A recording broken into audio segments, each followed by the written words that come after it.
there, and hello, everybody, and welcome back to another edition of Love in Action Network's Deconstruction Junction television show and podcast.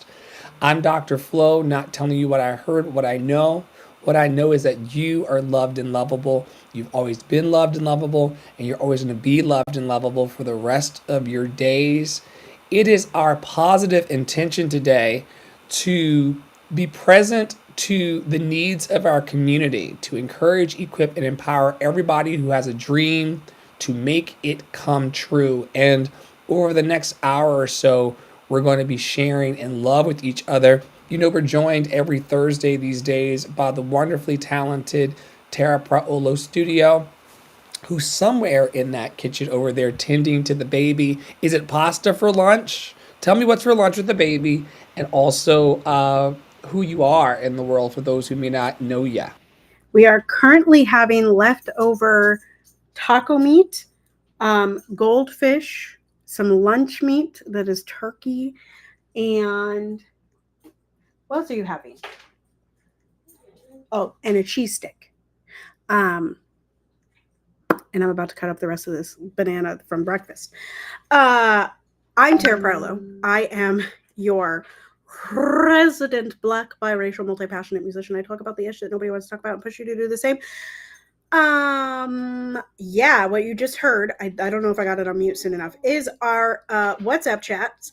If you are interested in being in community with us, we just ask that you send us a flare once a week. So you can like a post, you can check in our Facebook group, you can do whatever, but once a week, show up in a clubhouse room, whatever, because we want to be in community with people that want to be in community with us. We are also always care. you are on mute if you are talking.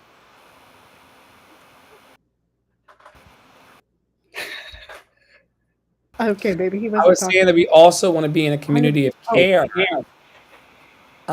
My You're restream has good. been You're good. You're good. glitching for days, though. It's muted. Like my panel up by the video says that I am muted, even though the platform itself is not. So we'll Oh, move through those technical difficulties. What were you saying? My apologies. no, it's okay. I was just going to say that we are always looking for people to host along with us. We may have found one today in a clubhouse room. We hope he will come on. He's a member of our community. We hope he will come on very soon and we will work that out. But we are also interested in hearing from someone, that maybe we don't know. We are happy to have you on some version of the podcast, whether that be Deconstruction Junction, Boost. Dr. Flo has a beautiful new um, talk situation coming to the Substack. I will just leave that open for him to discuss, or something else. If you just want to be interviewed about your life, if you want to be interviewed about what you're doing in your business, we are happy to give you some amplification and would love to just have a conversation with you. So your name here, you can do that at lovedandlovable.bio.link and just click the application. Okay, that's all I Could was you going to say. take a moment, Tara, to tell the people about how we got here? Like, how did Deconstruction Junction come to be? What were we experiencing? I think we've been doing this for over a year now of these conversations. Can you tell people a bit about how we got to this present moment of sharing in life?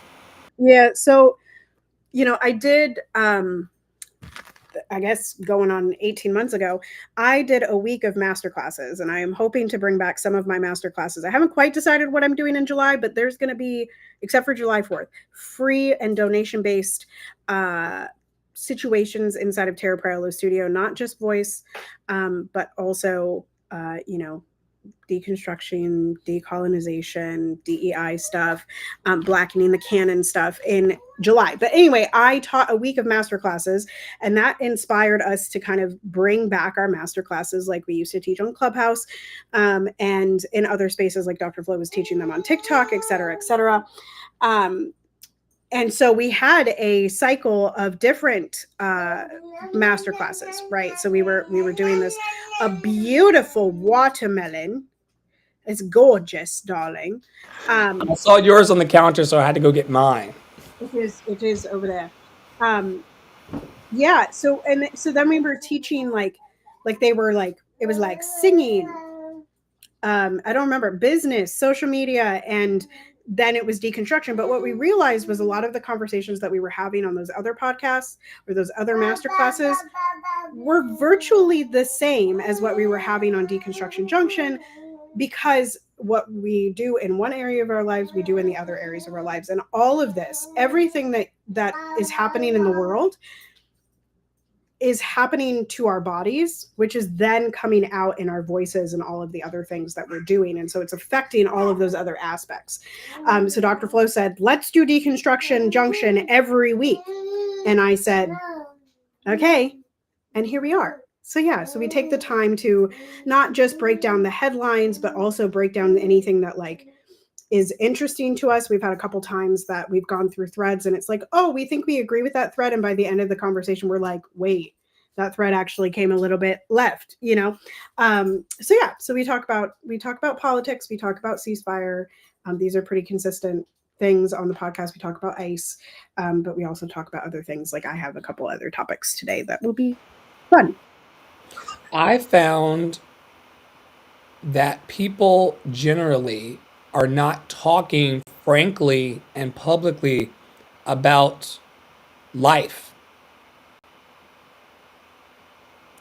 And so I wanted us to keep the conversations going. Tara, this morning in our clubhouse rooms, and we run those rooms most days, twice daily on a social audio platform called Clubhouse. She posited this morning that a great deal of our healing is going to come from the conversations we have. We're going to find that there is similarity on a human level between me and MAGA people. There are overlaps between me and Zionist, not in the ideologies that we have and how we want to, you know, proliferate our knowledge and our culture, but there's enough humanity at the root of all of us to allow for constructive conversation and the belonging that we're going to talk about a bit later today. So I hope that in our time together that we say something or spark a conversation within you or a piece of passion and courage that allows you to have these conversations in your community. A lot of people don't learn by hearing about these things. They need to see us, myself currently based in North Carolina, and Tara in Minnesota, having the conversation out loud. And even if you don't enjoy the things we talk about today, just take note of the conversation that we're having and how we're having it. She's feeding her baby over lunch.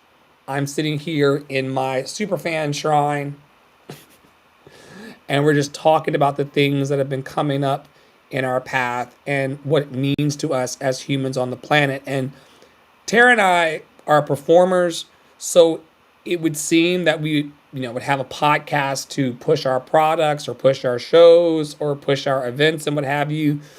For me, a long time ago, this particular project and Love and Action Network's offerings turned into a legacy project, in that I want the generations that follow behind me to know what I was doing and how I felt about life on June the 26th, 2025. This is our living will and testament of how we felt about things like this next slide. How are we feeling today, Tara, about everything going on in Iran? So over the weekend, and Dr. Flo and I have not talked about this, but maybe it was late last week. It might have been late last week. Those of you that have been following know that earlier last week, Israel decided to bomb Iran. And kill off a bunch of their leadership. without really like claiming anything. And the president of the United States, who is currently Donald Trump, was like, he was like, I don't know if we're going to enter it. I don't know if the US is going to do it. I'm going to take 2 weeks to decide. And then suddenly, last weekend, decided to drop US bombs, which the Israel bombs are US bombs, to be clear. But the US got involved, right? And bombed a few nuclear facilities inside of Iran.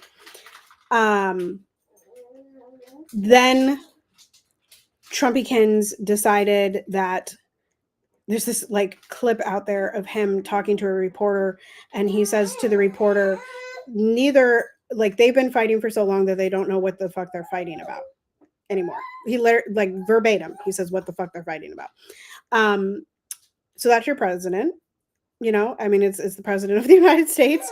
But yeah, and then he called for a ceasefire, or said there was a ceasefire, and then there was some confusion around that. And like the supreme leader of Iran was like, you know, like he disappeared for like a week, but then he showed up this morning. Like, I don't listen. Things are happening over there. But if you click next and make it big for me, I'll tell you all what Threads was saying about it, because I do think it's important.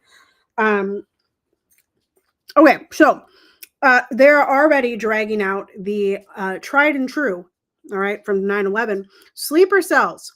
All right. That's what the news has been alight about. Sleeper cells, manufacturing consent. Liberate women, manufacturing consent. WMD, manufacturing consent. What is your problem?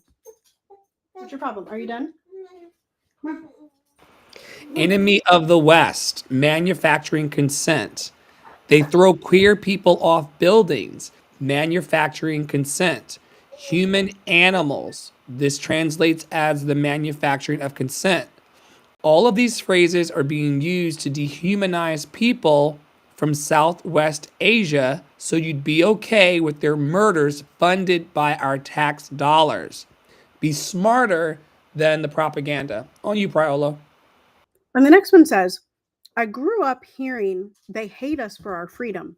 No, they hate us because we bomb first, ask never, and then gaslight the world about peace.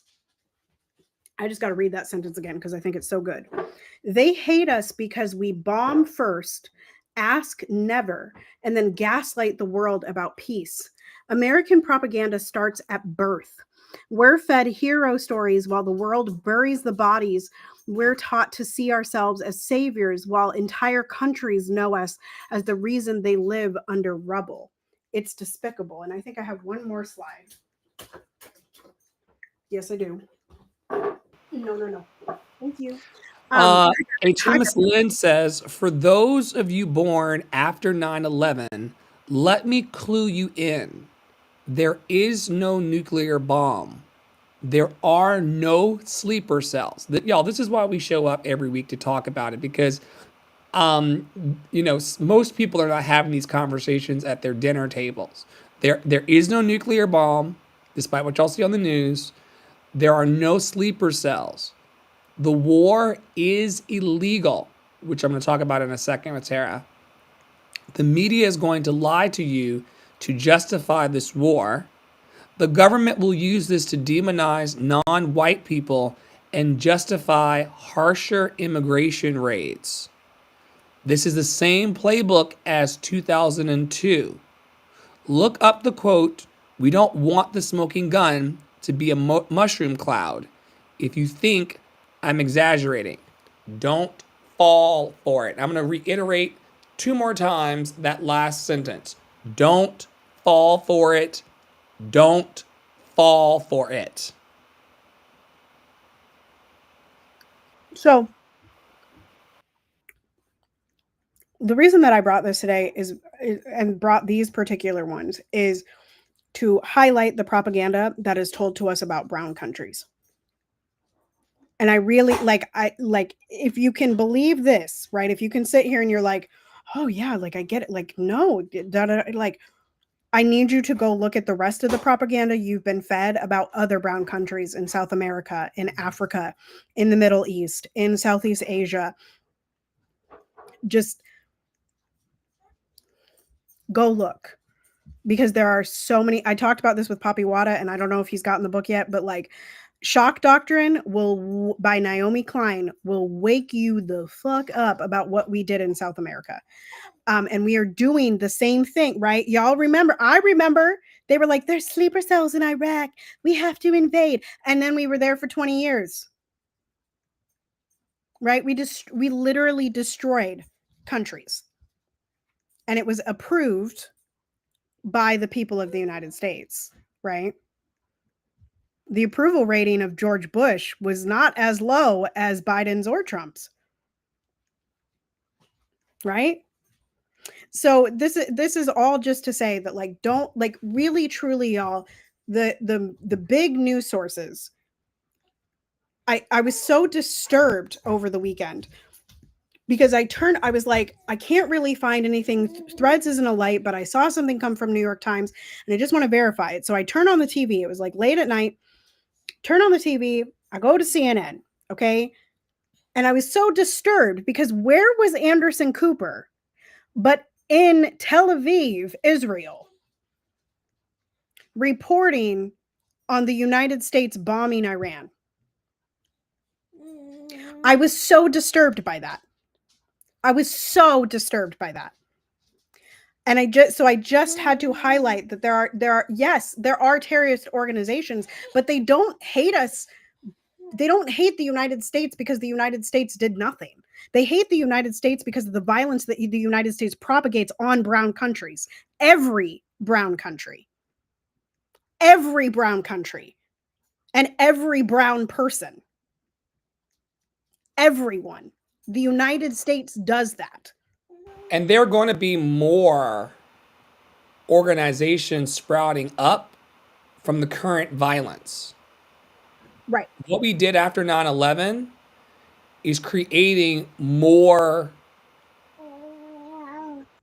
violence in the world. I mean, Right. if you killed my entire family, I would seek vengeance Actually, that's upon you. okay. Thanks for stopping by.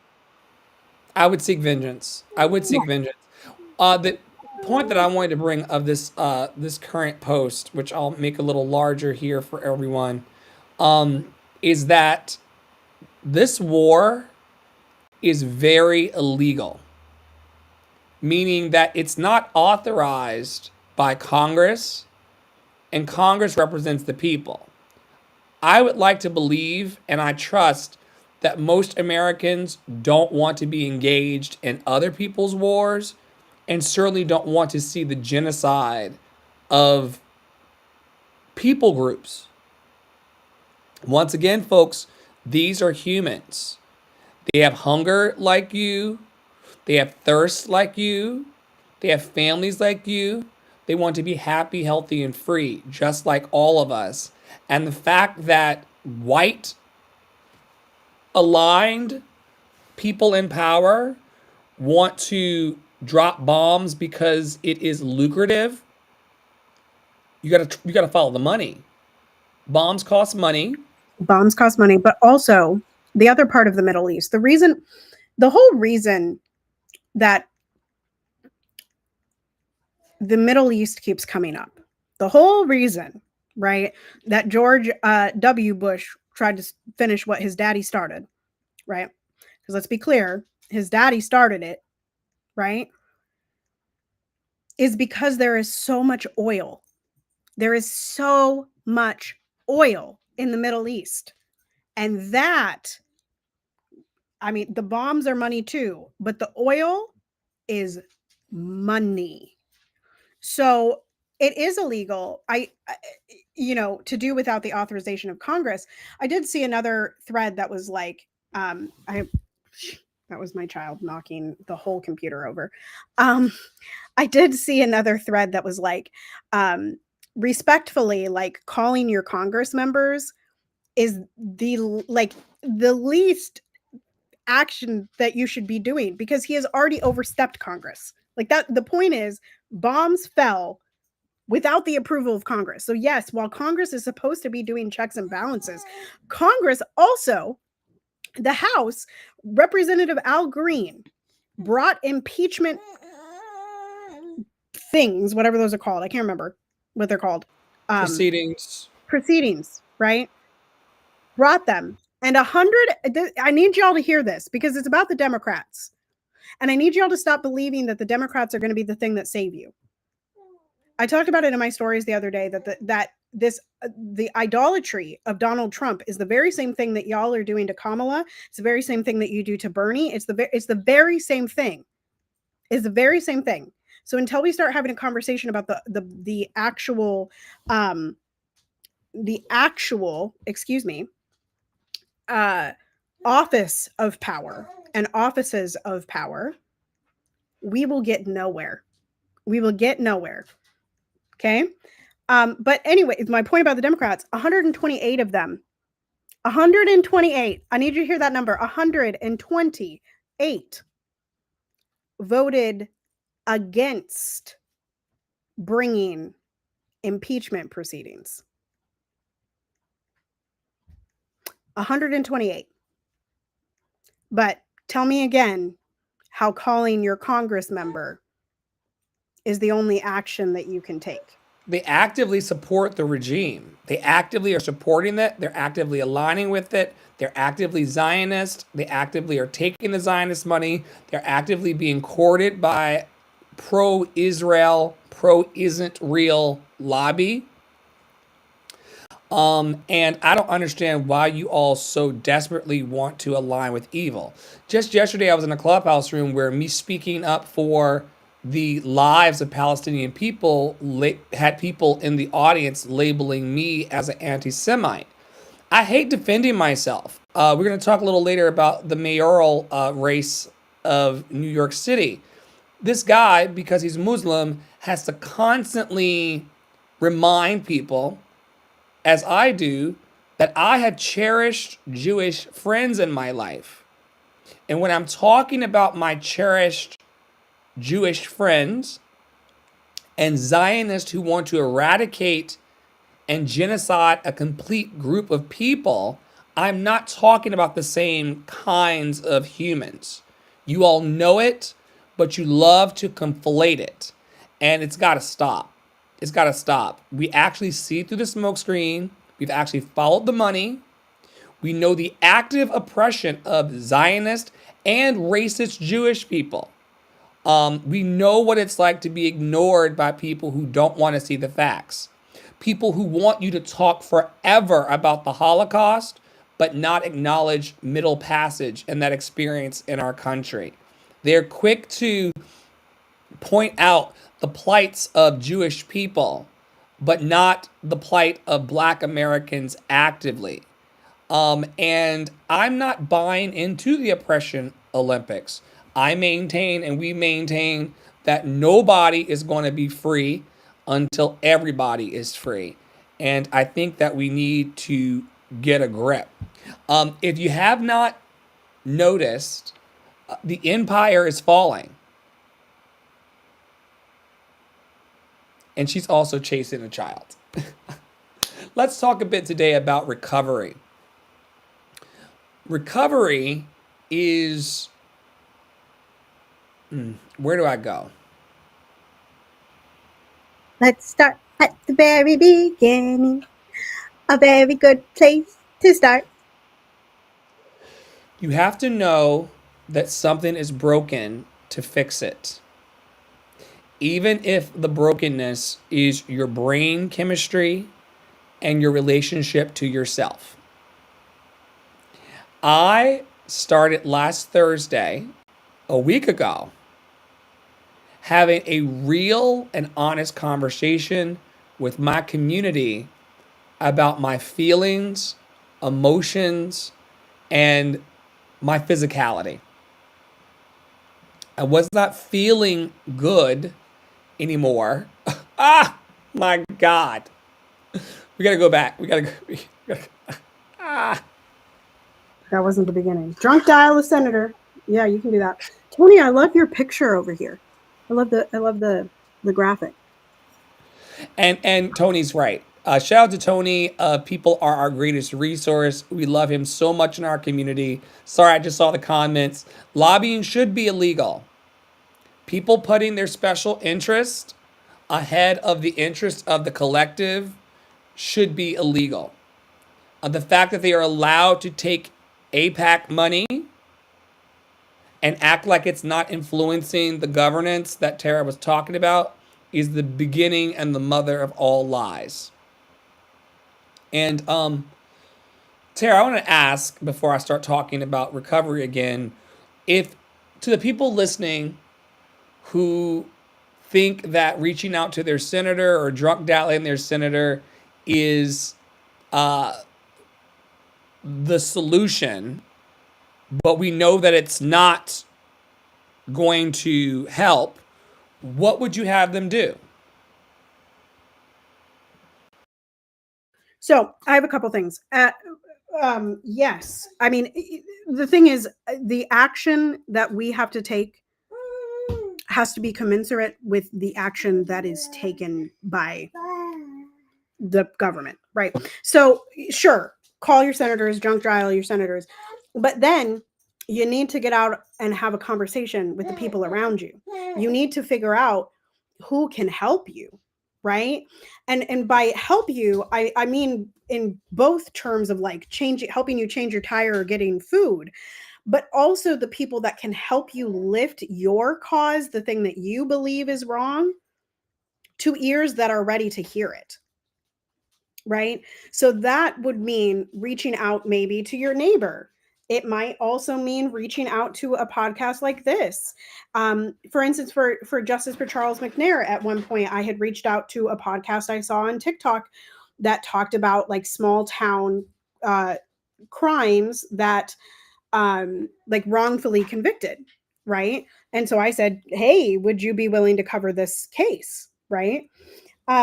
And so that's stuff you can do. Like finding your community is so important. Tony talked about this in the clubhouse room this morning. Finding a community is one of the best actions you can do. Then gathering that community, right? And I know that for some of you, that's like, oh my God, but I don't have any like event planning experience. I can't. Find the person that has it. Find the person that has it, right? The more we organize, the more people that understand what we're talking about here, the more power we have that is more than just leaving a message that the senator may or may not ever hear.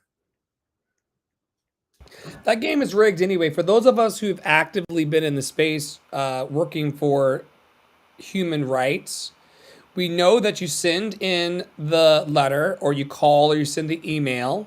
It works its way through an automated system. Chuck Schumer, who was my former senator, would send me back a letter that was auto-generated saying, thank you for telling us of your concern. And then nothing ever changed. They recognize that as long as they say something or do something, they consider they did something for re-election, but they're not really actively looking for change. And we're looking for change. And speaking of change, I started last week on a recovery journey. For the last 7 years, I have been off and on a functioning stoner and pothead. This is not a commentary on the usefulness or the tragedy that can be cannabis usage. All I will say today is we must recognize in our lives when we are doing things and in environments that do not serve us. And I've come to a place of understanding that the substance abuse, #duh, has been holding me back from the things I say I want in my life. And we've had some pretty significant crossings of the Rainbow Bridge in our community. The Praolos have experienced the death of loved ones. I've experienced the death of loved ones recently in my artistic community. You know, RIP to Grandma Dolores. Both grandmas, Dolores, and R.I.P. to Penny. Penny, my friend Jeff. People are leaving the planet. I'm very acutely aware that time's a ticking on how long I'm here. Do I want to be here in exacerbated anxiety? Do I want to be here emotionally and physically numb to what's happening in my community and the world around me? Do I want to move? Because I was an indica guy, y'all. Do I want to move at twice slow the speed that I could move towards this podcast, towards You my would have show? never won a Mario Kart game with me. You would have never won, ever. I can't even steer the car the right way on these games. My right joystick and left joystick coordination is something I didn't get in life. I can sing a whole show of wonderful music for the world, but getting my left thumb, which one? Because one of them is actually the direction, and then one is the camera. And I am, I might as well be playing with my feet, right? Um, the dreams I have, and we have to get real about this stuff.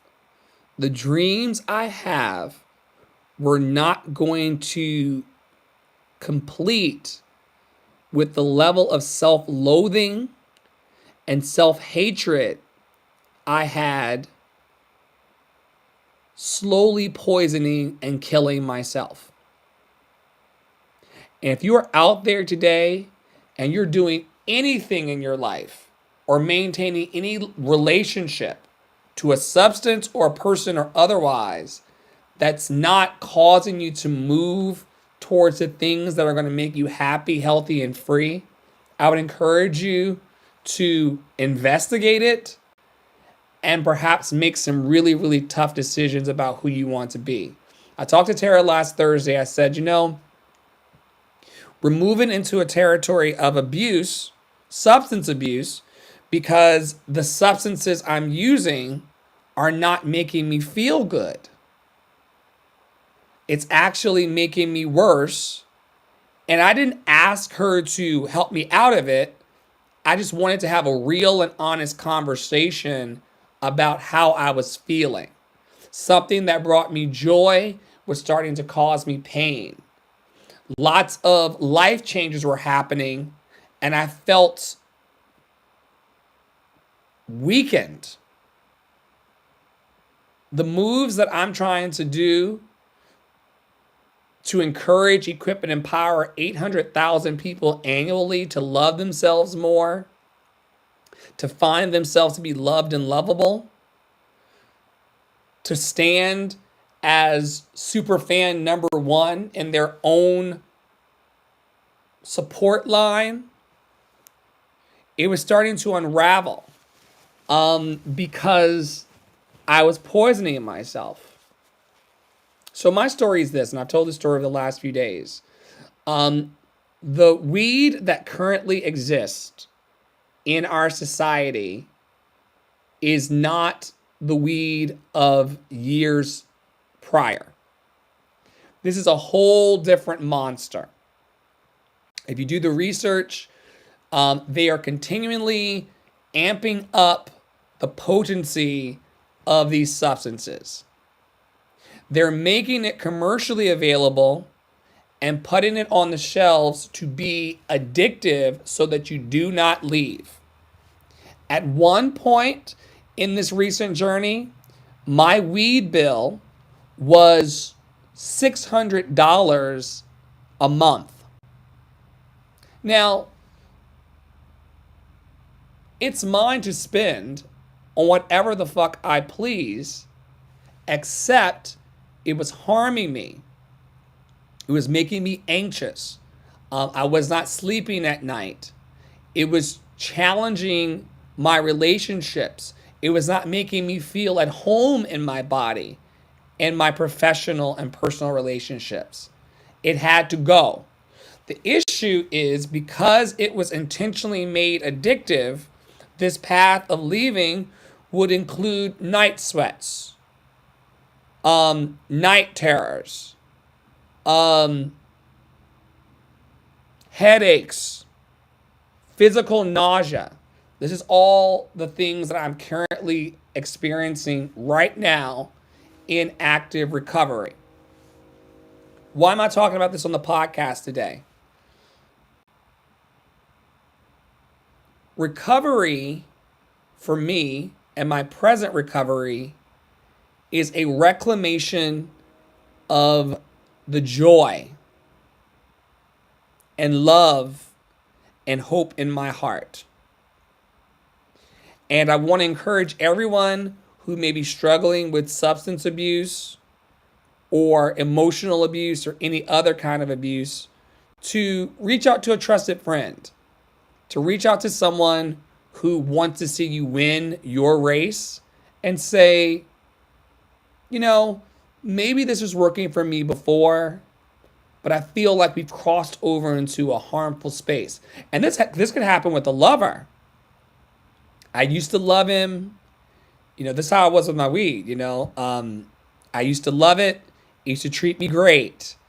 And then it began to take from me. It began to abuse me. It began to make me feel ashamed about myself. I learned over the weekend as I started my recovery journey that there's a high correlation between cannabis usage and lowering your self-esteem and your capacity to thrive. Now hashtag duh, for those of you who are of that life, maybe presently or been part of that life, it is known that the indica strain, which I loved, of cannabis will put you in the couch. Great, right? That you want to chill out. Great that you want to calm down. Great that you want to take it easy, except that cannabis has this thing, Tara, where it makes you calm as you're going up, and then it flips and then freaks you out. Who wants to be on that roller coaster?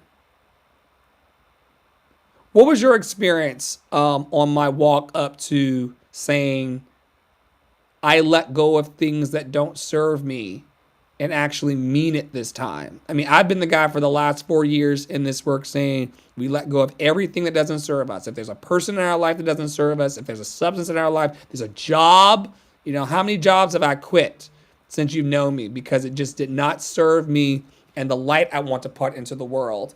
I've quit jobs quicker than I quit the cannabis. In your perspective, from the outside looking in as a tried and true friend, what do you think was really going on? I mean, I think you said it yesterday when we were kind of when you were sharing a lot about what you had learned, and one of the things that you said was, I just forgot the thread. Hold on, it's gonna come back. It'll come back. I'll go a different direction, and then it'll come back because that happens. I think you also said this yesterday. This wasn't the thread that I was going to go for, but like you were just saying, at one point it was fun. It was a way to, like a lot of us come home, have a drink, or like take off your work clothes, put on another, put on something else, put on something more comfortable. Like it was like that. However, and I think when I first met you, because you were in the position that you were in the job that you were in, there wasn't, it couldn't become necessarily the abuse that it became in your current situation, where you weren't tethered to a job. You haven't been tethered to a job for 3 years, almost going on 3 years. And also you are so supported. And I think one of the facets of your personality that is brilliant as a coach, like for you coaching other people, but when it's turned in on yourself, goes a little left, is the want for there to be something wrong, right? Like to find the one thing to blame, like, oh, the reason that this particular thing isn't working is because that cord isn't plugged in there, right? That curiosity, that want to tinker with things. And I think that's what part, because like I remember at the, over the last year, really, it was like tinkering with the shop, tinkering with the type, tinkering with the, with the wraps. Like there were so many different things that started to be the tinker of like, this is what's wrong in my life, this is what's wrong in my life, this is what's wrong in my life. And the reality was, until you removed one of the mainstays in your life, it was going to be impossible to see and truly embrace that um saying, I let go of what doesn't serve me, because for the longest time it did serve you. For a long time, when you were in your previous location, you were still doing shows, you were still performing, you were still doing a lot of the things that you liked to do. And it was only when it started to become that your life was the addiction, right? That your life was going out and sitting on the back porch, losing a bunch of time. Oh my God, Poppy's home, right? Like, and like that's what it became, as opposed to like, I'm performing and then I'm giving myself, I'm done with my job, so I'm giving myself a reward, right? Um, and I think something that you Yes, said, folks, do not allow your substance abuse to become your full-time job. it's not a full-time job. Not a full-time job. It's not a If full-time, only, if only. yeah, But then it's a horrible job because you got the nausea and the headache and the sickness. So who would show up to a job every day that was making them ill? That's the reason why I left too. yeah, yeah. I don't remember the other thread. If it comes back, it comes back. But yeah, I mean, I think with this one, because I've seen you quit a lot of things. I've seen you walk away from people. I've seen a lot in my 4 years and a couple months And we are around. very pro quitting here, by the way, folks. Very pro quitting.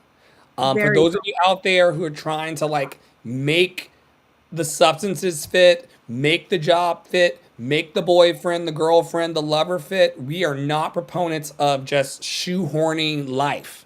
If mm, you get to a point, as I got to last week, where the weed is no longer serving you, there's no reason to go back to the shop, like you said, and try a new wrap, try a new strain, try a new like there's no reason to do that. If it's not working, it is okay to quit. I need everyone who's listening now or later to just say to yourself, it is okay to quit. It is okay to quit. There's no reason for you to double down on a lifestyle or a situation that is not working. Going right. out in the morning, first thing in the morning, waking and baking, and then zombieing through the day, taking a nap, then waking up and zombieing some more. Like, that's not how you build a global dream. That's not how you build a global revival. And while I'm being very, very careful in my recovery process to not vilify any of it, there are people who have a very healthy relationship with cannabis. They're going to do it today and be happy. It turned into something that was managing my life as opposed to me managing my life. And that's why it had to go. And if you're out there today and you've got something in your life that is overtaking the entire experience and not serving you and making you happy, we give you permission to quit. Absolutely, totally. Absolutely, totally. Let's talk about this New York City mayoral race.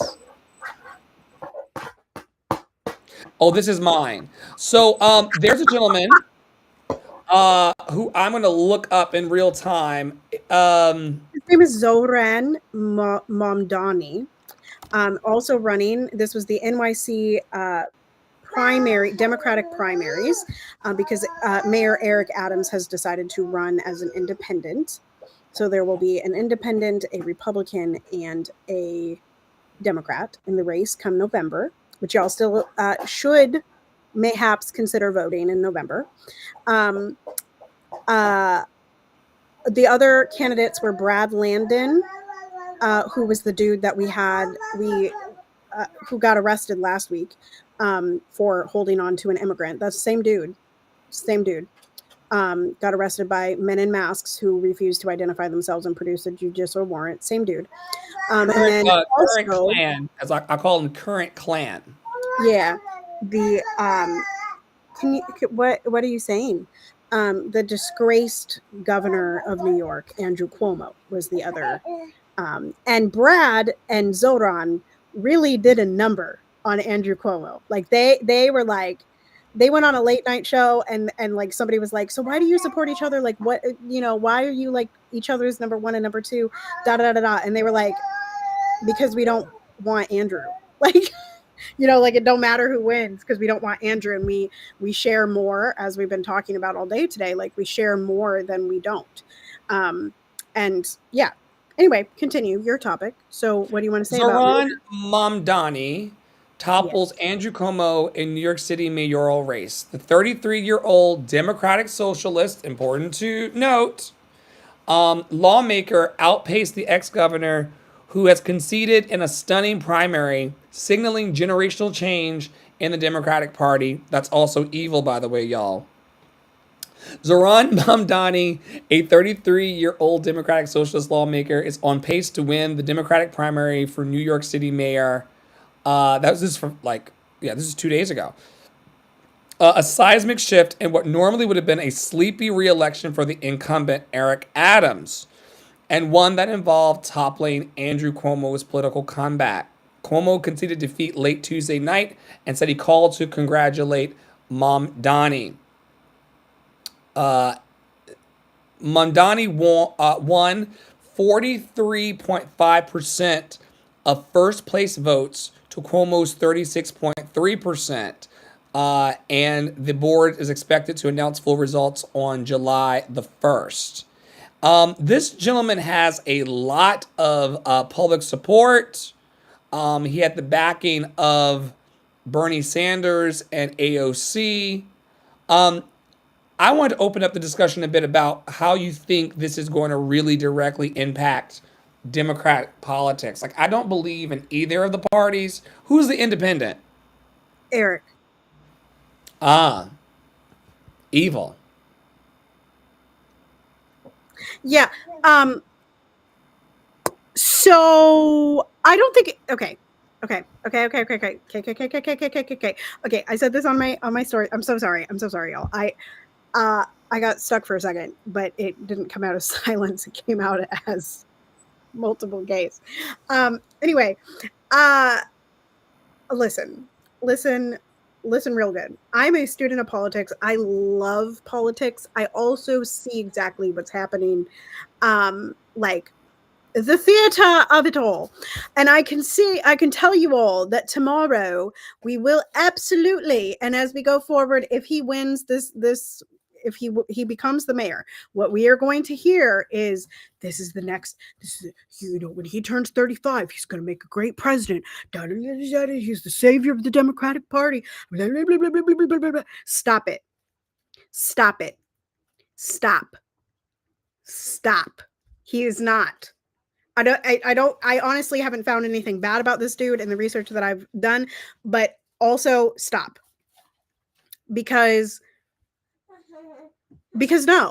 again, back to what I was saying earlier, like we still haven't reconciled what being the president means. Like for whatever reason, not whatever reason, because colonization tells you so. There's this belief that if we just place the right person in office, the entire country will change. That is not true because the office is the power, not the person. The office is the power. So just because y'all think you're going to put another brown man up there, you're going to put a brown woman up there, you're going to put a black woman up there, the office of the president is to be a war criminal. It is to corrupt. It is to colonize. It is to be an imperialistic nation. So it doesn't change anything. So to want this man, who again seems to be very energized, seems to actually want to bring about some real change, don't go messing it up by asking this man to be president. Let him work on local politics where it actually matters. I think it's cool that he is a proud democratic socialist. I think that's a pretty cool thing. I mean, it makes sense that he aligns with Bernie Sanders, and Bernie Sanders supported him. Actually, the TikTok of Bernie Sanders giving the endorsement is pretty cute. I went and looked at some of his campaign stuff because Imani / Crutches and Spice over on TikTok was talking about how well the campaign was run. And I like the theater of it all. I do like seeing the campaigns run. Like, for instance, last summer, we knew that Trump was going to win that election, not only because of Elon Musk, but because, did y'all not see the picture after he got shot, pew-pewed? Did anybody see the picture? Because the What are picture you was, talking about? What picture? the picture was genius, with the American flag and the fist in the air and Are you talking about when Trumpicans got allegedly? when he allegedly got shot at. It was amazing. Okay, it was great marketing, and this dude had great marketing, right? However, Piper, come on, stop. He has faced a lot of Islamophobia. And the other thing I want to point out is that he is a Muslim democratic socialist who won in the most Jewish city in the United States. Just throwing that out there. But he's catching it. He's catching He it. is catching it. Like Piper, please. they have said, this guy's an anti-Semite and he is not supportive of everyone.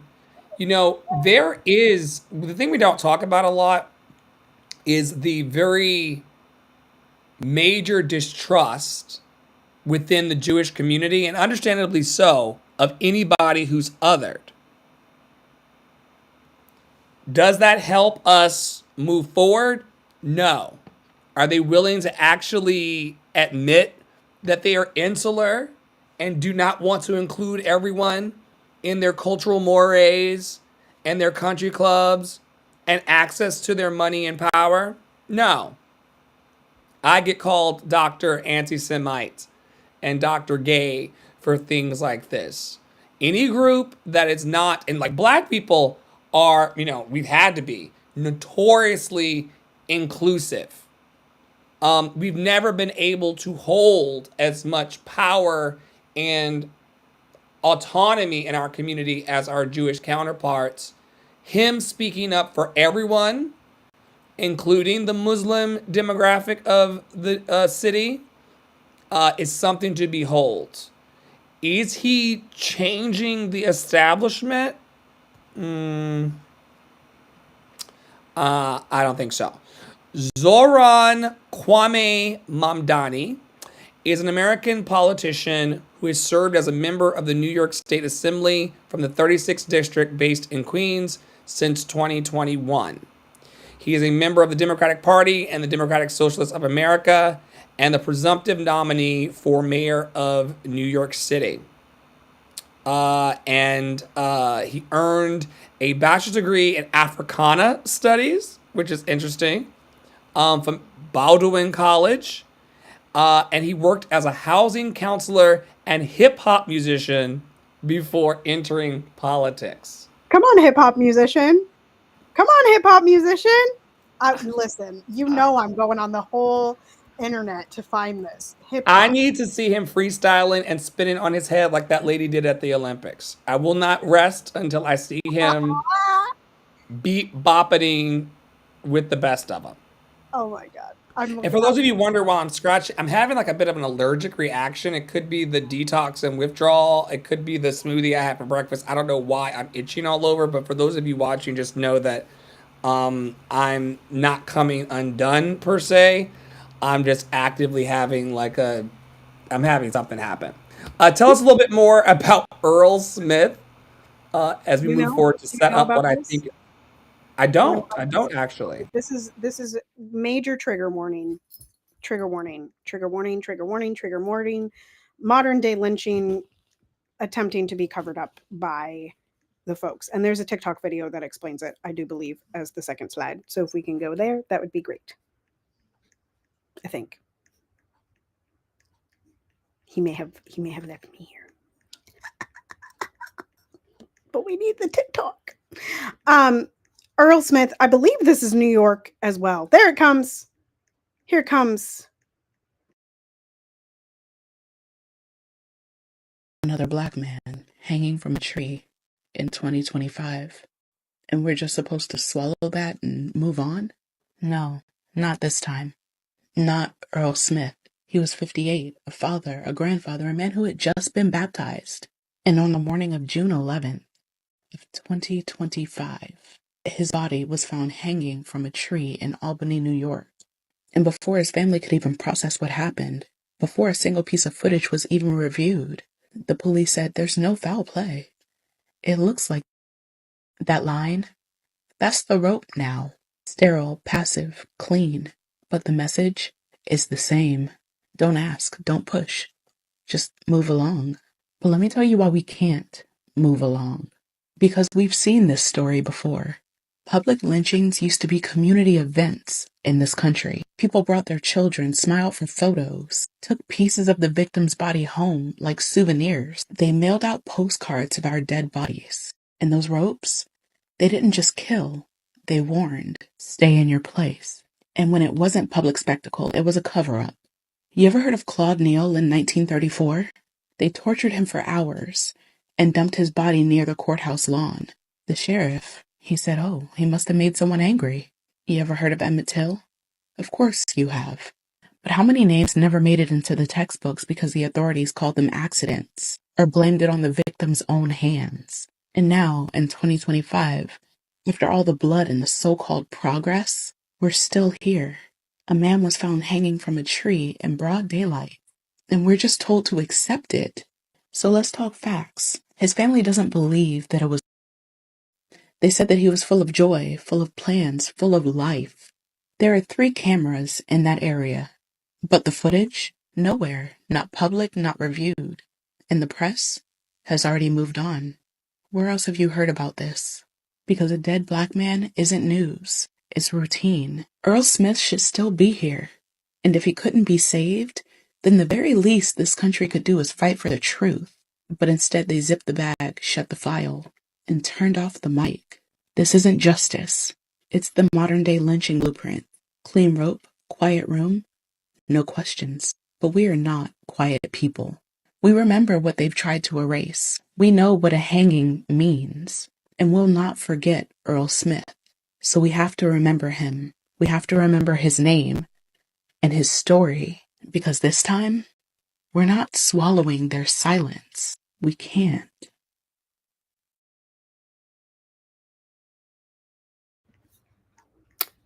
So that's Earl. Child, this reminds me, this happened on Long Island during the pandemic when I was still in the city full time. Like, there's also a young lady who was hung in a local park here in this particular village that I live in.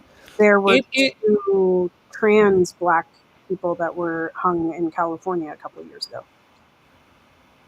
during COVID. the propaganda of fear. They really want us as people of color to walk around in life being afraid of pissing someone off or making someone mad. Have y'all ever thought about the fact that black people don't necessarily want to live in a world where we have to endure the bullshit in the first place? It's nuts to me. But the cover up is crazy. The cover up is crazy. And why are people, or why aren't people of all colors speaking up about this? Do we not value life?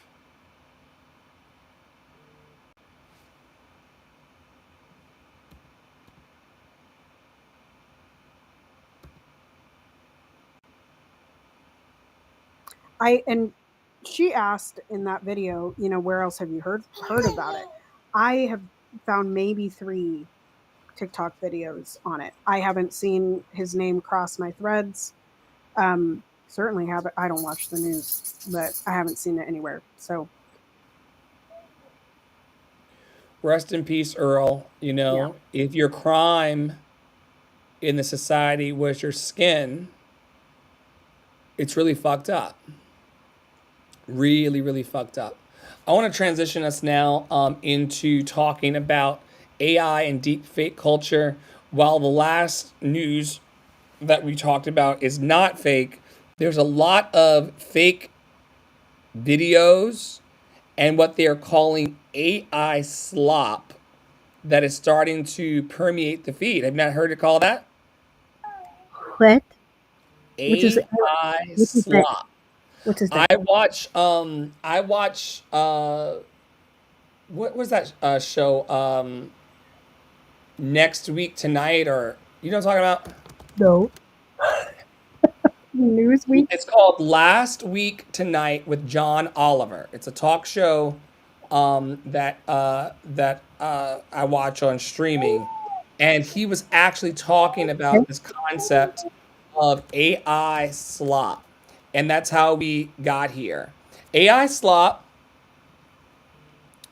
is a term for low quality media, including writing and images made using generative artificial intelligence technology, characterized by a lack of inherent effort, logic, or purpose, like Shrimp Jesus. Here, I'll show you. That's Shrimp Jesus, for those of you who've not seen it. People are making this stuff, it's going viral, and it's actually suppressing the actual news. You could actually go on Twitter or go on social media and see this before you hear about the lynching of a black man in Albany, New York. And people, what's crazy about this public lynching that happened in New York State is that people presume that the North is safe for black people. It's not safe for black people because they don't want to talk about the harm that's being caused by their alleged supremacist counterparts. And this deep fake culture and AI bubble that we're going into, I think is going to have a far reaching effect on how we get the real news and talk about the things that matter to us. Because Shrimp Jesus is easier to find than a story about Earl. What say you about the proliferation of AI and the ways in which it's kind of overtaken our feeds? Like, we've had to work very, very hard in our community over the last 4 years to be top of mind to people. Like, we go out of our way to message our community members multiple times a day, to stay up on this podcast, to keep our streak of 85 weeks going of showing up in encouraging, equipping, and empowering content for the community. We have to really, really work at it because our feeds are being overrun with things that aren't real, such as deepfakes, or just AI stuff that's out here as slop.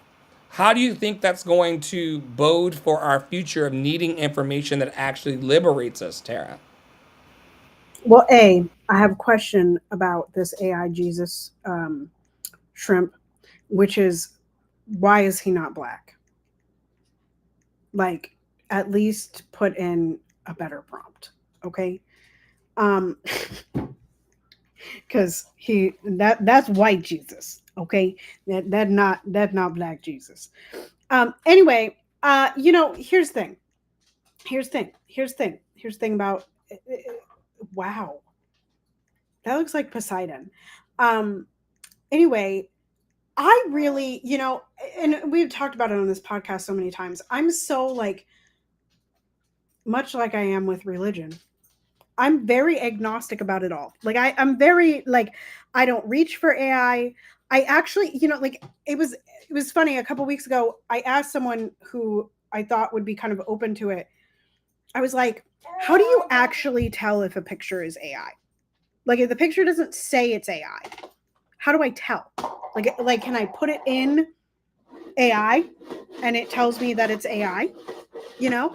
Or like how can I tell when I'm just like scrolling that it wasn't someone creating graphic art from something that already existed, or someone that created art? Like, I feel like you shared something a long time ago. This is probably like 2 years ago, and someone was like, why are they, it was a picture of Kamala in a like superhero suit.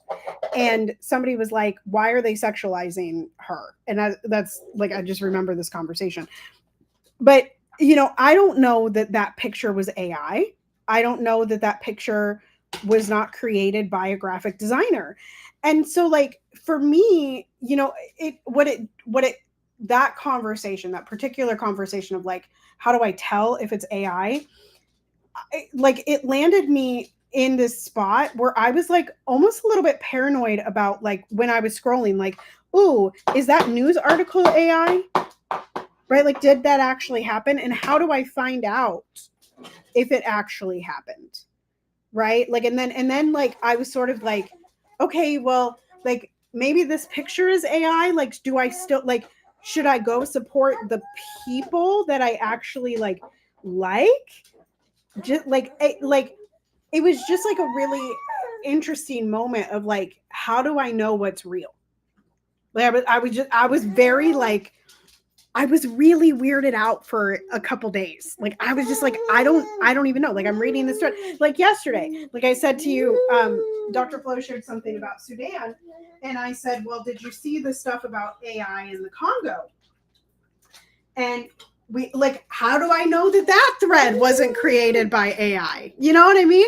Like, so for me, like in my body, it makes me go, okay, I need to do some more research and find some people that like I know are real that are corroborating this story, right? Or are like corroborating this thing. I personally think that people can absolutely tell when it's something like that, when it's slop, you know, like, oh, this is just for funsies. But I also think what it tells us, like when the feeds are filling with it, the people that run them are trying to make us dumber. But number two, people are just seeking to have some fun, right? Like people really, I think, you know, we've spent so many years in the liberation spaces, in the social justice spaces, making people see, right? Make them hear you, make them see the racism, make them see that these people are dying, make them see that they're starving, make them see. We must make them see. They have to see, they have to learn. We've spent so many freaking years doing that people now, like we were talking about black fatigue and how it has two different definitions depending on if you're white or if you're black, right? But like that is that, like the whole thing about needing to be serious, like saying that liberation has to be so serious is what drives people into AI slop, right? Because a lot of people aren't getting on the internet to go research liberation. They're getting on the internet because they're tired of going to work and not making enough fucking money to pay their bills. They're tired of having a 40-hour-a-week job and not being able to live.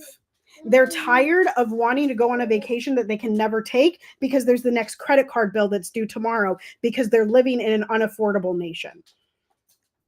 Right. And so I think, you know, when we talk about like, how do we break through, you and I, how do we break through when we're talking about joy, when we're talking about love, when we're talking about liberation, is it, and I think part of the reason that we, at least in the feedback that we get on Clubhouse, it is because it is an open, affirming, spiritual space that includes joy. We end every single room in gratitude.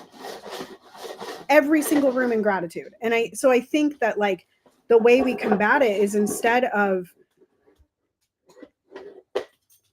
and I don't even know that we need to combat it. I think it can exist as it exists, right? I think the AI slop can like whatever. There's people that are going to get their rocks off by it. Da da da da. I don't really care. I'm not going to yuck your yum for liking that, right? But I think we just have to be equally as joyful and equally as silly, right? And equally as open to belonging. Maybe there is somebody that genuinely believes that the Jesus that y'all worship was a white shrimp. You know, like, who's to say? We weren't there. We didn't live You know what I'm saying? I'm So not doing that. I'm not doing that with you today. Just to anchor what's happening, because I did a little bit of fact checking here. In the Democratic Republic of Congo, artificial intelligence presents both opportunities and potential risk, and there are concerns about its potential damaging impacts. The damaging impacts are disinformation and manipulation.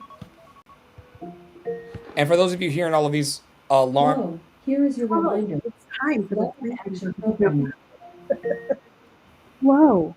I Flow, like the way please Ziggy listen said to your me. name. Love and Action Programming.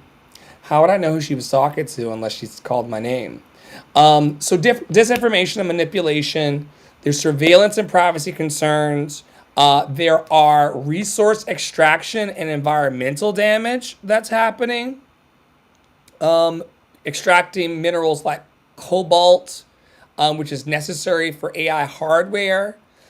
Deepening inequities, lack of preparedness. There's just a bunch of concerns that they're having. And I mean, any impoverished nation that's being pillaged and colonized is going to experience these things. I don't think we have a slide today about the hunger that's happening in the Sudan. Just tons of things to heal at the same time. And we're supposedly the humans that are supposed to do it. It's wild. Which leads me to my next slide of the day. Do Do we we actually care? do we care? Do we have the capacity to care? This is a conversation that was introduced this morning in one of our clubhouse rooms, which we are running delayed to because we're here holding space and taping the podcast. So we'll get to that soon enough. I just want you all to know that this morning we had a conversation with Tony from People Are Our Greatest Resource about the ways in which care has the capacity to unify us in a culture where people are really, really raising up this idea that like there's a limited number of things that I could care about, and I promise you I don't give a fuck about the rest. We are trying to find a space where there's actually more care, and the things that we care about, which are not avocado toast, by the way. Tara does not like avocados. I love avocados. Since there's no unification around that care, go on. I listen. The one part of avocado toast that I would like to try, and this is a 2026 thing. Okay, so some of y'all, I mean it's 2025. Some of y'all know that I really wanted to try king crab legs this year, and then I found out that ordering them from the freaking thing was going to be $100, and I for like one crab leg, and I was like, there is absolutely no way that I would do that. But I have found a new thing, courtesy of Gigi on TikTok, who makes Eloise, and I'm obsessed. She also made chocolate from scratch. Anyway, she has this flaky sea salt from a specific brand. And I want to order, they have different flavors. So I want to order me some flavors, and I want to order Dr. Flo and Poppy Suze some flavors because I want to experiment with flaky sea salt, which only the avocado toast made me think of it because people put sea salt on their avocado toast. Anyway, that's it. That's it. I love shaved flaky sea salt. Um, remember Salt Bay? Remember the meme of Salt Bay? Oh my gosh. You don't remember? One second. Oh my gosh. Who among us? This is Salt Bay.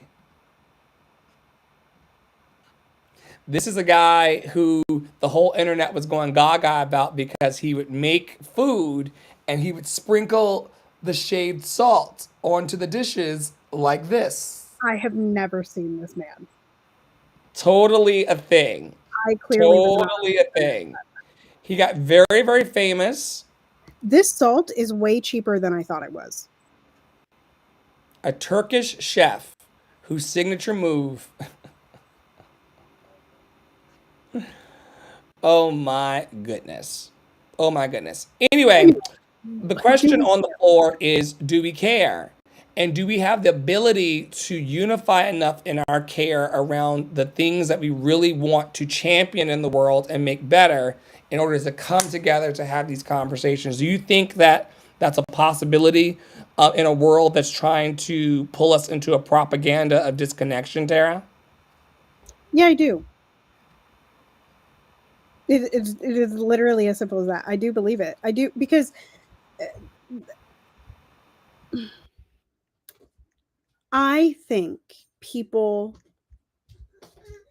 you talked about this maybe in a clubhouse room, maybe on a podcast, I don't remember, but you talked about, you know, how people are waking up to class consciousness, and people are really trying to be like, they're, people are looking for something different, right? And so I do think that, like, there's a pendulum that has been swung all the way to this side of disconnection. We are incredibly disconnected. We are incredibly without community, all of these things. And I think that the pendulum has to swing the other way at some point. So yeah, I believe it's possible. I love what Tony shared this morning about as long as there are people in a space that care about the same things, you can move forward. And it lessens the bullshit when you know what you care about and you find people who care with equal compassion. You know, I really like the idea of that, and I wanted to bring it today to surface in the community. You have something here about friends versus community. Did I spell friends wrong? No. Okay, it's a video. Click the video and then we'll go there.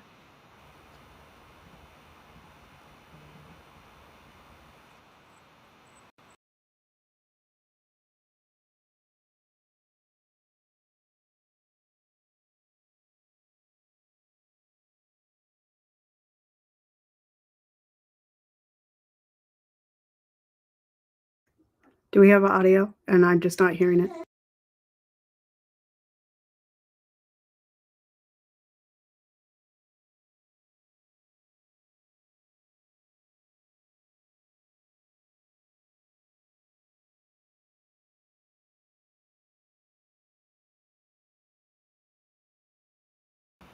The technicals today are taking me all the way out. I don't know why the platform is not cooperating, but stand by, y'all.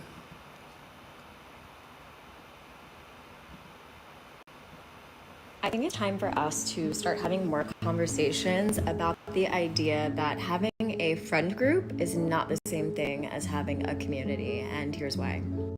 I've had this conversation come up with so many of my friends recently. We're all like craving community, wanting to know how to build it, yet none of us know how to do that. And before I go into my whole spiel about community, there's a reason why we don't know how to build communities. It is strategic, it is by design, it's so that we are reliant on an overall capitalistic and individualistic system that keeps us consuming.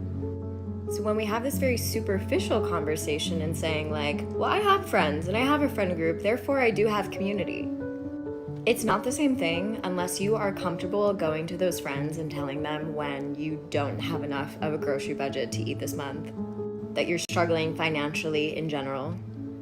If you don't feel comfortable burdening them with the grief or the not so glossy parts of your life, that you don't really have a pulse on like what and who is important to them, where they're trying to go, and how you are also actively building with them and together with them, and maybe you guys have shared goals that you're building things together on. And so that is the main difference. And I do want to say, like, I do still love, you know, all these initiatives about like communities coming together and like, you know, having ecstatic dance and yoga and running clubs and mixers and all of that. Like, all of that is really great for meeting people, really great for getting us off of our phones. But here's why it's not sustainable. What we're craving, what we're actively seeking is essentially like a village. And villages weren't just built from knowing people in the village. They were built from relying on people in the village. So when we have this conversation about building communities, we can't have it without reliance, interdependent connection between other people.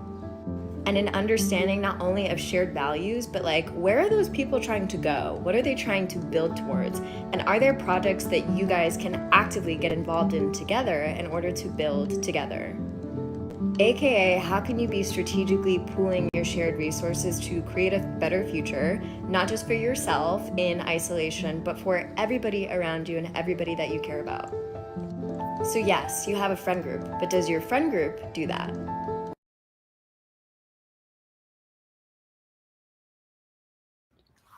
I just really liked that video. I just really liked it because I did. That's why. Did you want to riff on it a bit? What about it resonated? I just think that like I just really agree with her that there's a lot of people. Let me say this. I think there's a lot of people that like are like, I have so many friends. I have so many friends. I have such good friends. Da da da da. But then like simultaneously, they're also like, but I'm really lonely, or like, but nobody helps me, or but nobody's listening to me. Like I hear that a lot from people that quote unquote have great friends. And so I just really I really resonated with hearing that, like, finally, because like I think the other part of this is that like, and we've talked about this on this podcast before, the community has sort of become one of those like buzz dirty words, like when people are paying to be a part of a community. But I think a lot of that is paying for friendship or paying for someone to like for a listening ear, as opposed to actually like being in community with each other. Because like, I mean, we've talked about this all over this podcast, that like today's episode, that really it isn't just having a friend who, like she said, like, I mean, there's people in your life that I know of, right, that you would never call to ask for grocery money, right? But you can come to the Love in Action community. And the same is true for me. There are people that I have that are friends in my life that I would never call. You remember when my car got towed? One of the first people I called was Dr. Flo, right? Like, do you remember this? Like, It's not funny, but I do remember that. And I'm proud to be a person on your list. yeah, like, and I have, right, again, like I have friends in the city that are not 936 miles away from me that I would not call, right? But I would sure as hell, like even the other day. When your power went out yesterday, I named some. I was like, where is XYZ person? Right. You're in the city with this person, yet I'm concerned about your lights coming on and the ice that your husband has to get, and you live walking distance from quote unquote friends. Right. Hello, Manav. Also, the other day, like, here's an example. Instead of calling someone who lives down the street from me, I had to do a cop watch because the cops had pulled over a black person and it was a white cop. And so I had to pull my car over and sit there. And did I call anybody in the city? No. I texted the security chat and I said, "Hi, I'm doing a cop watch." Literally all I said. Like, a block from the house, I'm doing a cop watch. Like, that's what I said. And so like, but that's the thing. Like, that is community versus friendships. And for whatever reason, like hearing that video, because I've heard that before, but like that particular video in that particular way over what's happened in the last like 2 weeks was really impactful to me. Like, and it's also like, I think one thing maybe she didn't say is that like it's very okay to have both, and that like it's okay to have a friend group and it's okay to have multiple communities, and it's also okay that those friend group people don't ever come into your community, right? Like, it's okay. That's okay. Could you riff a bit about what we were talking about earlier about red people in your life, blue people in your Yeah. life?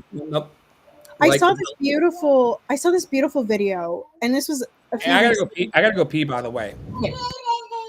Piper's gonna yell at you all while I give the story. I know, baby. So I can't remember if it was a video or if it was an infographic, but I have a lot of different communities that I'm a part of. I have a lot of different friend groups that I'm a part of, and very rarely do people come into those groups and like interact super well with each other, right? Like I think one of the first times that I recognized this was at my wedding.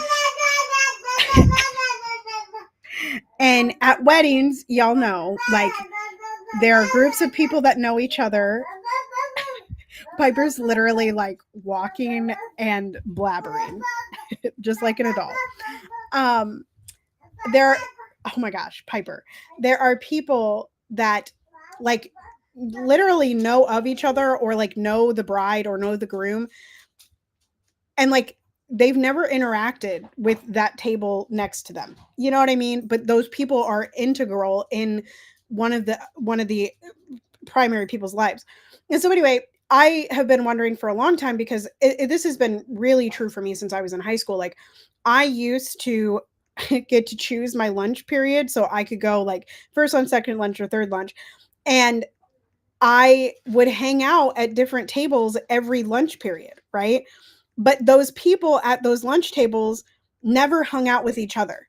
And I always thought the problem was like me, right? I don't like, I internalized that so much like, oh, like, you know, like I just pick bad friends or like I like people, like, I don't know what the hell I thought, but I had always internalized that. So anyway, so I saw this infographic. I think it was an infographic that was like, sometimes there's a purple friend. And that purple friend has purple is made up of red and blue, as you all know, right? And that purple friend, the mix, like it's great. They can have red friends and blue friends, and it feels good to the purple friend. It feels very good to the purple friend because those colors mixing together are beautiful. However, the blue friend and the red friend never get along. They do not mesh, right? And they're never going to get along. And that is okay. Like, and I really took that to heart of like, okay, like it is okay that I am the girl that has like a friend group here and a community here and another community over there and a friend group here that never necessarily like integrate really truly fully. Like they might come across each other at my TED talk, at the, you know, at the ribbon cutting of my future building that I'm going to build for the Priola Foundation. They might come to the book signing, but they're never going to like talk behind the scenes to each other. Like they're just not going to do that, right? And so I just think that that's important to I used to have acknowledge. a problem with this in recent past. In the last couple of years, I would try to make everyone in Love and Action Network get along. You know, like you all love our work here. You all love my leadership. You all say you love me. Why can't everybody just play nice? Sometimes those personalities just don't. They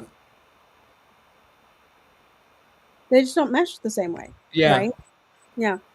and we have to be accepting of that.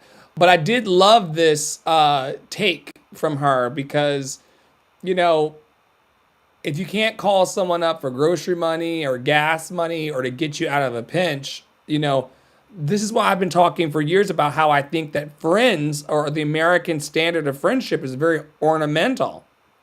Yeah. And like, what am I going to do with a friend? I've often said, oh my goodness, we're just great friends. Well, if you're in a pinch or if the revolution comes, we're gonna need more than friends in the revolution. We're gonna If need the zombies community. come, child, we need way more than friends. If the who comes, The zombies. oh, if this, yes, if the zombies do come, folks, we're gonna need way more than friends. Which leads me to my topic about belonging. Do you think that we're ready for belonging? Do you think that I have been smashed to smithereens enough and smoked up enough and zoned out enough to return to the need for belonging? Listen, I hope that you feel it again. I hope that you feel like you belong again. Cuz that was one of the things that was I don't want to say it was hurtful, but it was always a little bit uncomfortable. That it was like you didn't want to necessarily, because you were so paranoid from the weed, like that you didn't want to be part of the community that you had built, even though you built the community because you needed the community, right? Like, and you like it was really, yeah, it was just really sad. It was because it was like, no, we all need to belong, and you're belonging to something that isn't a person, you know. um and so I hope that you're able to feel that, and I hope that more people are able to identify that that's what they're actually feeling. You know, we talked about this in the clubhouse room yesterday with Quincy and Mark, that like there, as much as, yes, people are motivated by shame, the flip side of that is that people are motivated by belonging. People just don't want to feel stupid in community, right? People don't want to feel like they're not welcome. People don't want to feel that way, and so they're seeking belonging, and at a lot of doors, friend doors, is closed in their face. Right? I find that with people that are my friends, where I will go up to them and say something to them, and the reaction is, "You're preachy, Tara. That's a little radical, Tara. That's da da da." Right? Like that's, and I just want to belong. I just want to belong. And so I think that the more and more what I see, especially in the grassroots movement, is a want to belong together, right? And the understanding that once we open our table and actually open our table, that the overwhelming sense of belonging will change the world. I've said this for a long time.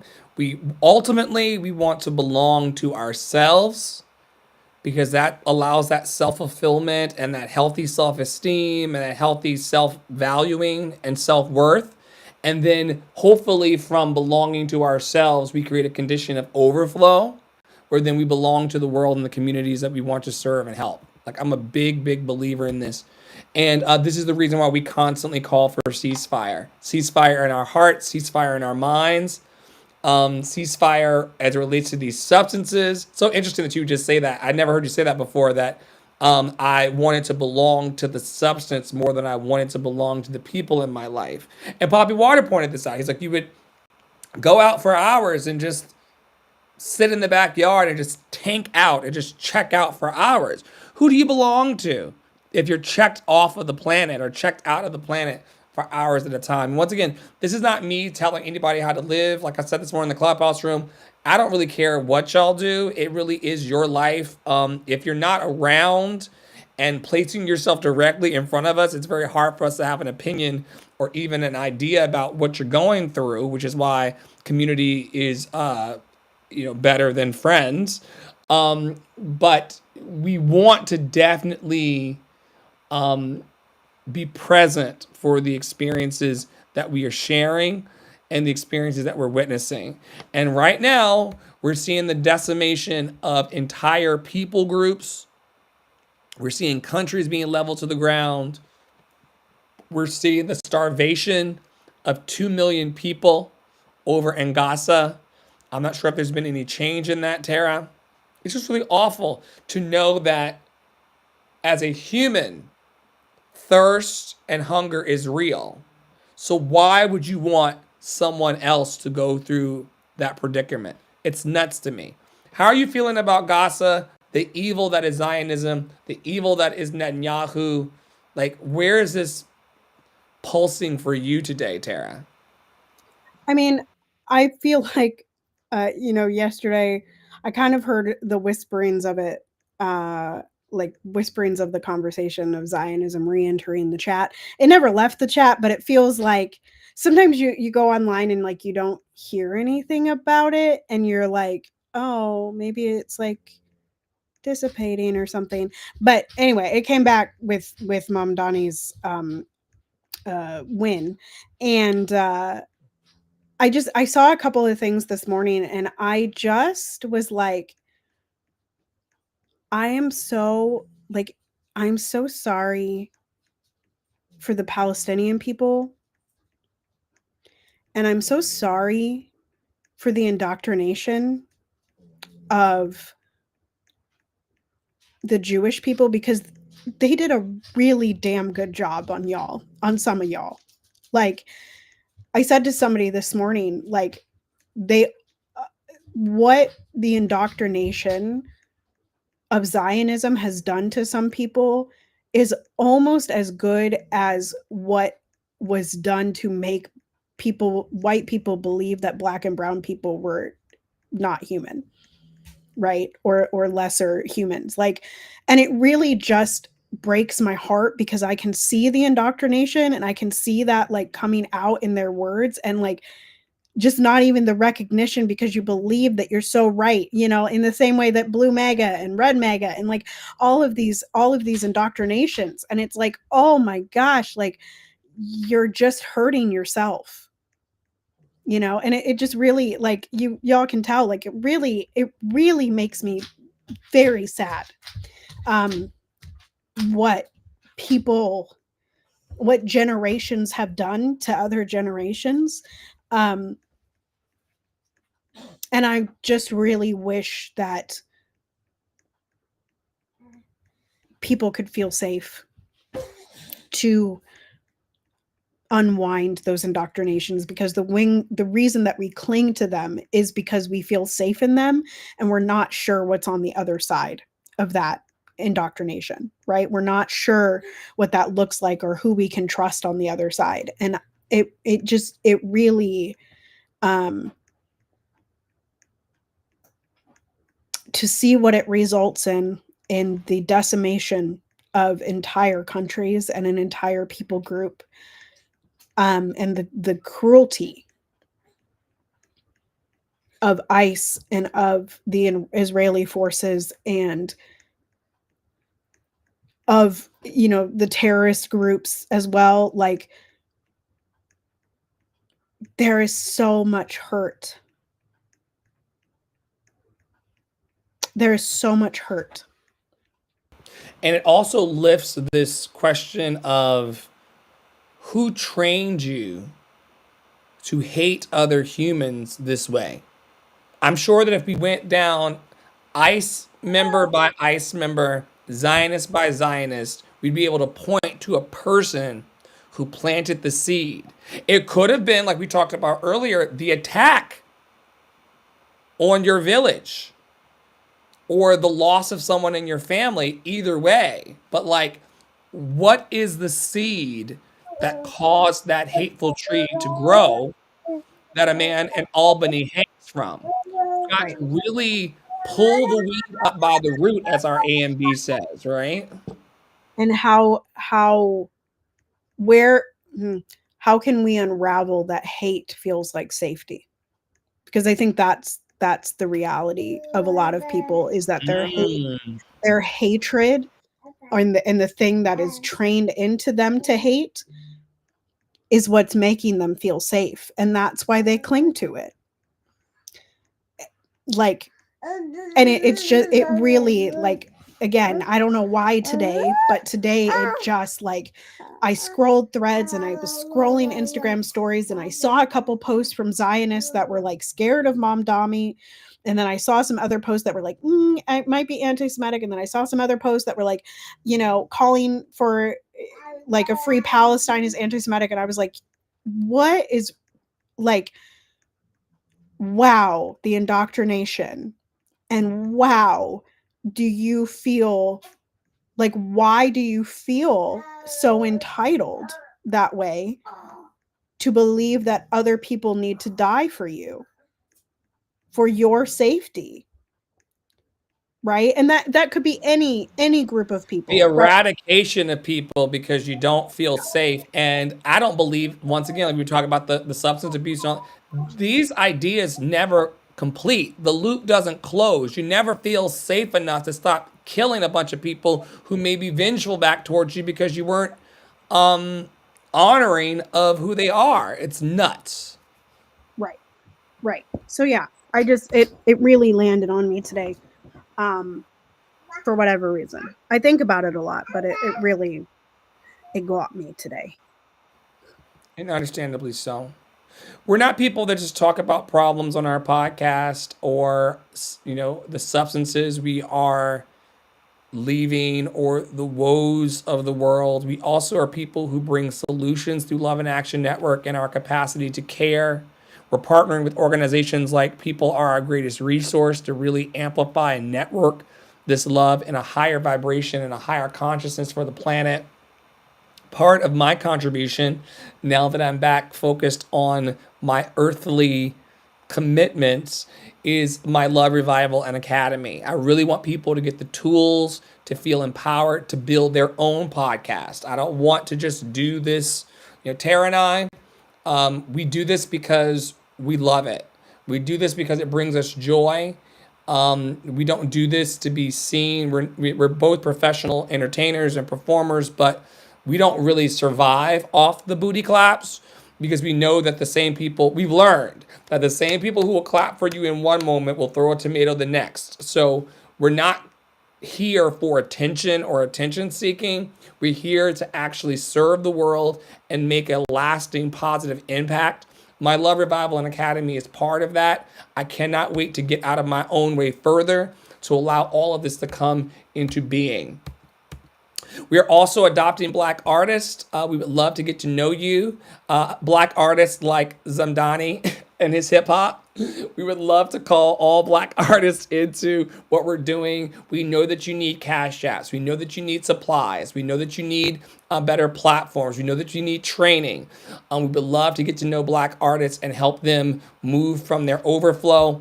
I'm also hiring people for the Love Experience and to work on our team here to keep things operational. Tara has done an amazing job. Poppy has done an amazing job. Tony, Angie, the whole fun bunch has done an amazing job of keeping the embers of hope going. And we're looking for other people to partner with to either hire in a professional capacity or to work with within our volunteer org. We would love to get to know you better. Tara's also working on blackening the canon. Can you tell people briefly a bit where this idea is coming from for you, the genesis of it, and then how you see it moving forward in the next few months? Yeah, listen, we can't fix everything. We can't fix everything. I literally cannot stop the bombs from falling. Me, myself, I cannot do it. I do not have the buttons. I'm not there. I'm not the person, right? But what I can do is I can change the indoctrination. I can change what the next generation experiences when they're walking into classical music. I can expose people to what I feel. That's my mother. What I feel is so ancestral and powerful, and I hope that everyone gets that experience inside of classical music and beyond. So right now it is a group chat that my child really wants to tell you all about. It is a group chat on WhatsApp where I drop things as I explore composers. My second album will be coming out. I think I have to connect with Poppy Wada one more time for the album cover. And it was supposed to come out this month, but things happen. And then, hey. Yeah, just one minute. Just 1 minute. I'm not Dada. I'm Mama. Mama. No, that it's all da. But then also I want to move to actually teaching about rep. I would like to have consultations with artists to get Black repertoire into their standard repertoire. I'm hoping to explore some arias that are specifically written for mixed people. I found a couple composers that have done that, so I'm excited to explore those. And yeah, just see where it all goes, and to liberate some more voices within the studio. I'm really hoping to formulate some kind of program for Black singers, and working with those voices. I think that's it. But if you want to come in, the link's on my website, tarapriolo.com/links, and you can get to the WhatsApp chat. Thank you, Tara. Thank you, Piper. We are blessed by your presence. I hope that everyone enjoyed the love and truth that we shared today. I hope that the deconstruction of our thoughts and ideas, our lives, where things are landing on our hearts, personally, professionally, in the world, I hope that it did something for you. We do see you out there leaving comments. We do see you coming into community. We do see you watching. Once again, we're not doing this to be watched. We're doing this to elevate conversations and ideas that seek to make the world a better place that we inhabit. So I'm very, very grateful for your time and attention today. Very, very grateful to Tony and Manav for coming into the space and sharing that love and pulling us through this. Such a great moment to be alive. So yeah, on behalf of Tara Praolo Studio, Poppy Water 33, Tony, Angie, Dr. Cynthia, April, Quincy, Mark, a bunch of awesome humans on the planet that are part of our network that seeks to encourage, equip, and empower people to be their best selves. We thank y'all for watching. It's so amazing to be part of a community that wants to see our best selves shine through. A lot of people want to take and extract in a capitalistic world like this, but we are truly a mutual support network. Sometimes it's time, and I thank y'all for your time today, and I thank you, Tara, for your time today. Sometimes it's talent, sometimes it's treasure, financial or otherwise, but we're grateful for all the gifts you give. We've been producing high quality, uplifting content for our community now in this current streak for 85 weeks strong. For 85 weeks, we've been showing up week after week, sometimes day after day, to really say something that could be uplifting. We have kept our encouragement streak with the community longer than we've kept our gardening streak on Roblox. So the games can come and go, but community is what's going to last forever, and it's making a difference in my heart space. What's up? I will get our game streak to 85 weeks. Okay. I'm determined. I'm determined to get it back or start a new one. And now that you are in recovery and I don't have company and I am off all next week from the studio, I will be doing other things, but we're going to get it back. It's going to be I fine. think my husband's off next week too. All week? Yeah, the July 4th week, whenever that is that next week? That's next week, baby. Yeah, so it's going to be lots of family So time. Ben and I are going to watch America's Next Top Model and Charmed. He has a date with me. Please inform him. I'll text him about it. He's very protective of sister time with Praolo, and she's very protective of her time with who we call Suze, or who she calls Suze. And I don't understand, nor do I want to understand America's Top Model or Charmed. In fact, one of the actors from Charmed was like, it's on a different show. He was like, oh my God, like Leo or whomever. Is it Leo? There is a Leo, yes. He's like, oh my God, he aged like milk. So I was like, call your friend and talk to her about it because I struggle to care. Anyway, stay in your power. Stay in your joy. Stay loved and lovable. And we will see y'all next week. 85 weeks strong so far of encouraging and uplifting the community. No signs of stopping yet. We're removing the entanglements that are keeping us from our dreams. And we're encouraging all of you